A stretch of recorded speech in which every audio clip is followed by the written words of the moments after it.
আহ মা মা তোমার কাপড়ের ভিতর কাকড়া ঢুকে গেছে দেখো। আরে পিঙ্কি শোনা, এখানে কাকড়া আসবে কোথা থেকে? দেখছো না আমি কাজ করতেছি।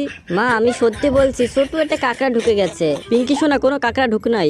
আ আ ওরে মাগো, ওরে আ উ আ। বাবা বাবা কোথায় তুমি? তাড়াতাড়ি এসো। উহ আ আ উহ উহ। আরে মাগো, ওরে মাগো, ওরে ওরে কাকড়াই পাছা ছিঁড়ে ফেলে দিল। ওরে ওরে। আরে দেখি দেখি, তোমার পিছনে তো কাকড়া কামড়িয়ে ধরেছে। এই সামান্য কাকড়াটার জন্য এত চিল্লাতে হয়? এটা তোমার মেয়ের কাজ, তোমার মেয়ে আমার পিছনে কাকড়া মেরেছে। ওরে মাগো, ওরে বাবা পাছাটা ব্যথা হয়ে গেছে। মায়ের কষ্টতে খুব মজা লাগছে তাই না? পদ্মের পাতাগুলো তুলে নাও, তারপরে বাসায় যেতে হবে। মা দেখো আমি কত বড় পদ্মের পাতা ছিঁড়েছি। পিঙ্কি শোনা, পাতাটা নষ্ট করো না, বাসায় নিয়ে চলো। তোমাকে যেটা নিষেধ করা হয় তুমি সেটা বেশি করে করো। মা মেয়ে দুইজনই একই রকম। কাকড়া গুলোকে আজকে চাবিয়ে চাবিয়ে খাবো।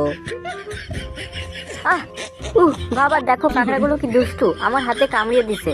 তুমি ওদের সাথে খেলা করছো, ওরা তোমার সাথে খেলা করছে। এই পিঙ্কির আব্বা, পিঙ্কি আসো, তোমাদের জন্য কাকড়া ভাজি করেছি। ওয়াও মা, কাকড়া গুলোতে খুব কালার হয়েছে। নাও পিঙ্কি শোনা, এটা খাও।